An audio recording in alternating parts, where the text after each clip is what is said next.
안녕하십니까. 김능구의 전국진단 오늘 8월 12일자입니다. 오늘은 지금 이제 여야가 모두 이제 이 경선 국면에 들어가 있는데요. 특히 여당은 그 지난번에 그 예비 경선을 지내고 지금 본 경선에 들어가 있습니다. TV 토론도 2번 정도 했는데요.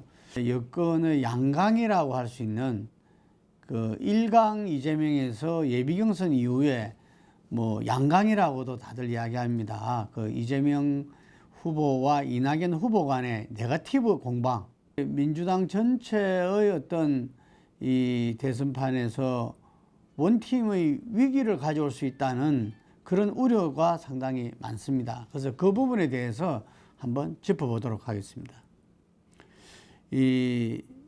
지금 민주당은 코로나 지금 4차 유행을 이유로 해가지고 경선 일정을 5주 연기했습니다. 예비 경선 때는 그걸 연기하니 많이 가지고서 상당히 그 신경전이 펼쳐졌었는데 지금은 그냥 다들 합의해서 그 지도부가 결정해서 이 5주 연기하게 됐습니다. 9월 4일 대전 충남에서 시작되고요. 10월 10일 서울에서 최종 후보를 확정하게 되는 겁니다. 방역과 추석 명절, 국민의힘 경선 일정까지 감안한 지도부의 결정이었다고 합니다. 추가로 확보된 한 달여 기간이 있습니다. 그 민주당의 경선 구도에 미칠 영향이 주목된다고 하겠습니다. 이심 송심이란 비판이 있습니다. 이심이 이재명이고 송심이 송영길 당대표를 이야기하는 겁니다. 그래서 당대표가 상당히 이재명 후보에 좀 친화적이 않느냐 이런 이 문제 제기들이 있는데 이재명 전사는 지금 이 예비 경선 직후보다는 상당히 이렇게 지금 지지율이 좋아지는 어떤 흐름을 갖고 있습니다. 물론 이 박스권 지지율을 독파한 것은 아닙니다. 그렇지만 1, 2위 격차가 분명하게 확인되는 현재 이 모습을 보이고 있습니다. 지난달 예비 경선이 끝난 직후에 이재명 후보는 본인 경선 전략의 기조 변화를 예고했습니다. 김 빠진 사이다라는 지적을 받을 때 사이다가 아니라 이제 국밥이다 뭐 이런 이야기도 했는데 이 자기가 전략을 갖다가 이렇게 잘못 설정한 것 같아 라고 자인하면서 이재명 다음으로 복귀를 다짐했습니다. 그래서 첫 번째 이낙연 후보를 겨냥해서 옵티머스 연루 의혹을 직접 언급하고 나섰습니다. 지난해 12월 최측근이었던 이 당대표 부실장의 사망과 관련된 소명을 요구한 것입니다. 김영진 이재명 후보 캠프 상황실장이 노무현 탄핵 때 이낙연 후보가 탄핵에 찬성했냐 반대했냐를 밝히라는 공세를 이어갔습니다. 양 후보 캠프 간의 직접적인 공방으로 확산된 것은 이재명 후보의 백제 발언을 두고 이낙연 후보 측이 지역주의 조장이다 라고 비판하는 데 시작되었습니다. 이재명 후보가 한 1년 전 정도에 그때는 이낙연 후보가 전국적으로 고른 지지율로 대권 후보 1위를 달리는 상황이었습니다. 이때 본인은 덕담으로 5천년 역사에서 백제 쪽이 주체가 돼 한반도 전체를 통합한 때가 한 번도 없었는데 이낙연 후보가 대선에서 이긴다면 역사다 이렇게 이야기를 한 거죠.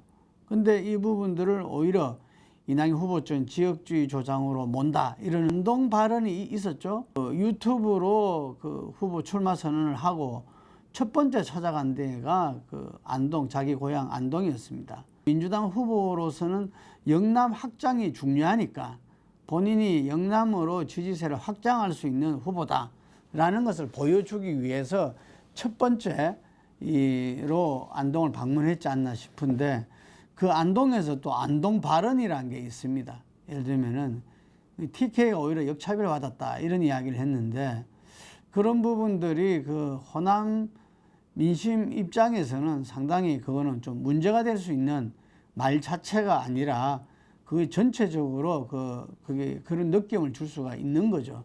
그래서 그 부분도 이낙연 후보 쪽에서 공세를 해가지고 상당히 이제 우리가 잊혀졌다고 생각했던 지역주의가 상당히 그 여당 경선판을 달구었습니다. 이 현재 지역주의는 보통 우리가 선거를 보면은 이 세 가지를 꼽습니다. 지역성, 그 다음에 그 계층성, 그 다음에 세대성. 이 세 가지 요인들이 같이 이렇게 이 결부되면서 이게 선거 이 투표 행태가 이렇게 정해진다고 이렇게 학자들이 이야기하고 있습니다. 실제 선거에서 그렇게 나타났고요.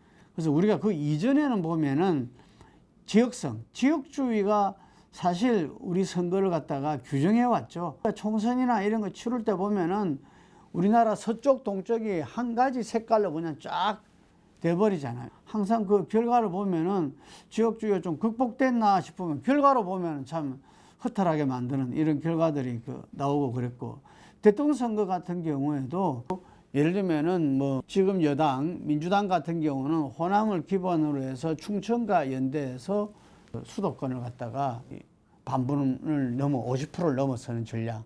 영남으로서의 그 확장, 뭐 한 자릿수 지지율밖에 안 나왔어요. 근데 그 부분들이 20%, 30% 이렇게 늘어나면서 PK 지역에서는 40% 이상을 상회하는 이런 이 결과도 나왔었죠. 그래서 이런 이 지역주의, 지역 민심에 기반한 선거 전략을 갖다가 아마 지금도 다른 후보들도 다 짧고, 민주당에서는 바로 그 부분 때문에 호남 후보 불가론, 호남의 민심과 충청을 얻고 영남으로 확장하는 이게 필승 후보. 이게 그래서 그 속에서 지역주의라는 부분들이 호남 사람들한테는 아예 호남 불가론의 근거가 됐기 때문에 상당히 그 트라우마 같은 게 있는 거죠. 그런데 그런 부분들을 이재명 지사가 건드렸다, 이런 이야기입니다. 예. 급기야 이재명 지사는 이제 그 이낙연 후보와 최성해 전 동양대 총장 조국 사태 때 이렇게 부각됐던 사람이죠. 이 찍은 사진, 이재명 후보가 조폭과 찍은 사진이다 하는 공개되는 상황이 나타나기도 하고요. 이재명 지사의 또 음주운전 경력에서 범죄 경력 확인서 제출까지 이렇게 음주운전이 한 번이냐, 아니다, 더 있다, 거짓말했다, 뭐 이런 부분들이 오고 갔습니다. 이게 그래서 뭐 이름하여 명락대전이라고 했는데, 이런 부분들이 긍정적인 측면보다는 상당히 좀 이렇게 눈살 찌푸게 했다, 뭐 이런 부분들을 우리가 이야기하지 않을 수 없는데, 실제로 그 경선은 전쟁인데 그것도 전쟁에서 서로 간에 붙었을 때는 불가피한 측면이 있다고 봅니다.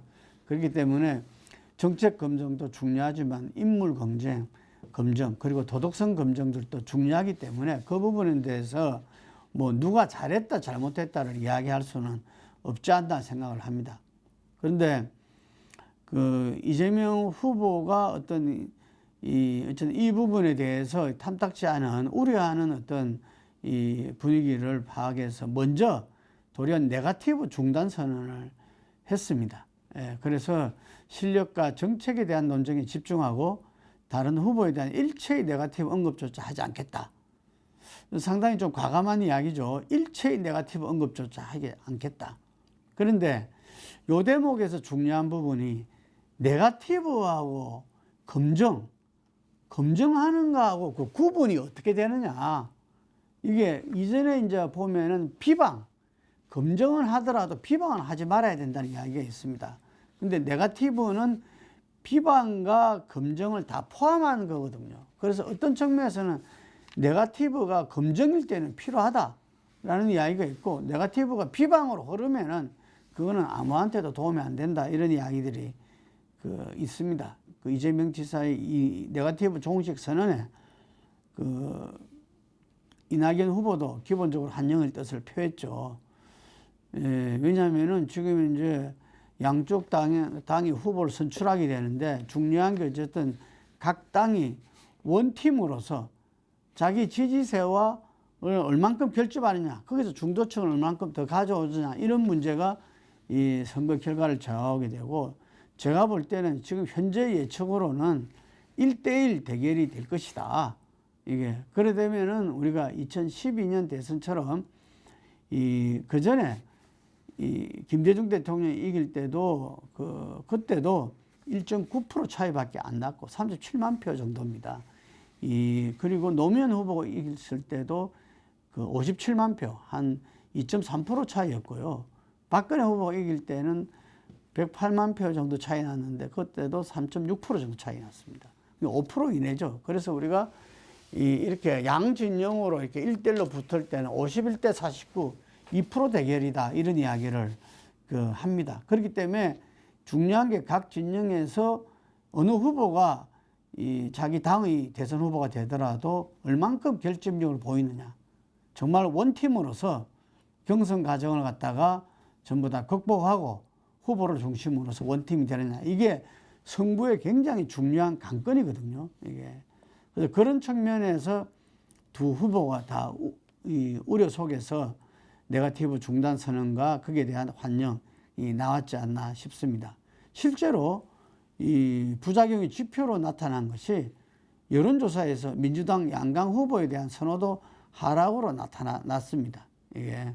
그래서 이 여권 양강이 지금까지는 비호감도가 높았던 윤석열 후보 비교해서 열세로 나타났다는 사실은 여권 전체에 경종을 울리는 결과일 수밖에 없었습니다. 민주당이 강조한 원팀의 균열 가능성을 갖다가 볼 수 있겠습니다.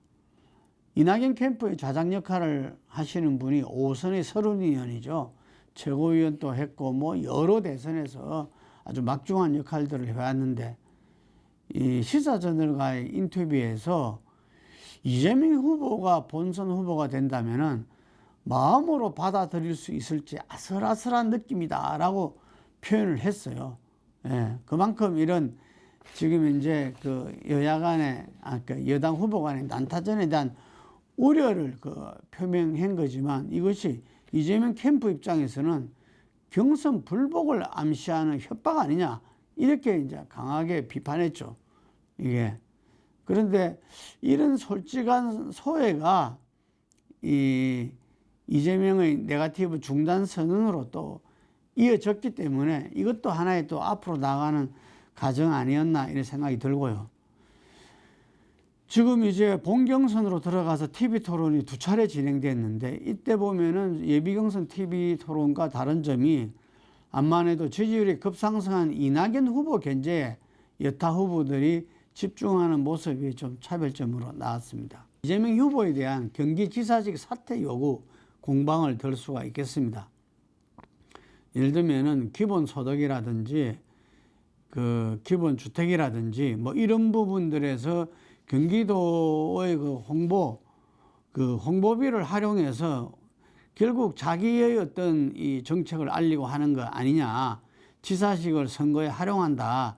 그러면서 지사직 사퇴 요구가 이어지는데 다른 후보들은 이재명 지사의 지사직 사퇴에 대해서 별 어떤 반응을 보이지 않고 오히려 뭐 지금 현재 이 법적인 어떤 시한까지 가는 것도 뭐 필요하다 이런 의견도 있습니다. 이상민 선거관리위원장은 이 지사가 직책을 놓고 뛰는 것이 적절해 보인다 이런 이야기를 했는데 현재 지사의 사퇴 이야기도 좀 어느 정도 이렇게 좀 정리가 된 느낌입니다. 그래서 이제 여당에서는 정책 대결로 하도록 당 차원에서 유도하고 아마 거기에 서로 간에 뭐 주택 문제, 부동산 문제 뭐 이런 부분들로 공방이 치열하게 되면서 결국은 대한민국 발전 전략에 대해서 여권 후보들이 솔루션, 해법을 내놓고 이렇게 국민의 선택을 이렇게 가지 않나 싶지만 그 과정에서도 아마 인물 검증은 피할 수 없다고 봅니다. 다시 말해서 네거티브의 재현 가능성은 없어지지 않았다고 본다는 거죠. 두 사람 모두 다 민주당 정권의 적자가 아니다는 사실이 자리 잡고 있습니다. 그래서 정권의 핵심 기반은 호남과 친문이죠. 그래서 이 호남과 친문을 갖다가 이 상호 간의 어떤 이 경쟁 속에서 이렇게 누가 이렇게 여기에서 우위를 가지냐 문제이기 때문에 그 부분에 있어서 네거티브라는 게 뭐냐면은 이 후보가 됐을 때 본선 경쟁력이 없다. 본선에서 네거티브 공격에서 얼마든지 흔들릴 수 있다. 이러면은 정권 재창출에 적신호이기 때문에 그러한 불안감을 주는 후보는 곤란하다는 민심이 잡힐 수 있죠. 그래서 그 불안감, 어느 후보가 이 후보가 됐을 때 본선 경쟁력에 불안감을 줄 것이냐, 이런 부분들 때문에 네거티브가 완전히 없어지지는 아니라 봅니다. 예. 현재 본경선 후보의 최대 관심은 결선 투표 가능성이죠. 민주당 경선이 시작될 때는 결선 투표라는 제도는 있지만 이재명 지사가 50%를 넘지 않겠냐는 이야기들이 많았었고요. 예비 경선을 통하면서 50% 되기는 어렵다. 그랬을 때 그 1, 2관의 그 결선 투표가 벌어질 수밖에 없고, 그게 후보 간의 어떤 합종 연행이 승부를 결정지을 수도 있다.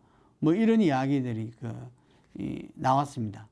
근데 최근 여론조사 결과가 TBS와 KSOI의 8월 6, 7일 조사만 보면은 범여권 대선 후보 지지대에서는 이재명 31.4, 이낙연 19.8이었어.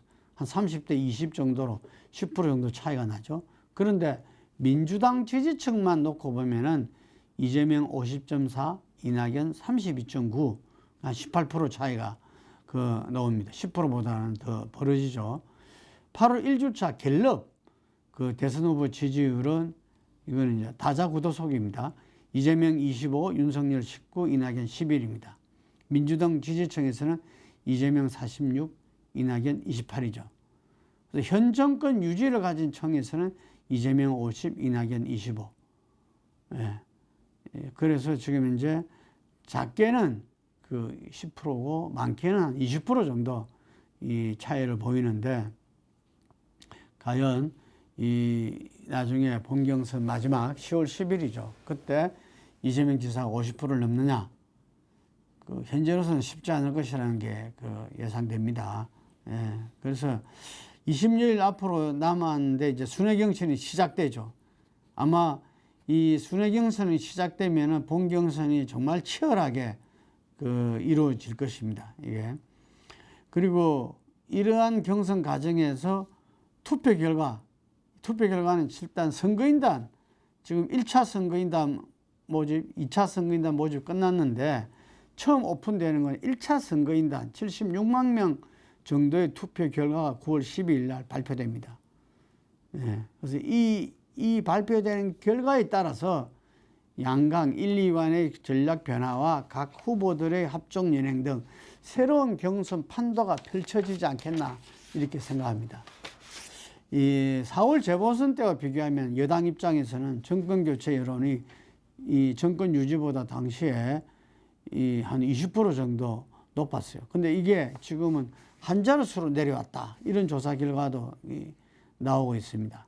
예, 그래서 앞으로 민주당 대선 후보 경선은 민주당을 지지하는 국민들한테 그리고 중도층에게 신뢰를 회복하고, 민주당 정권이 과연 4기 민주정부를 이렇게 창출해 나가는 것이 필요한가?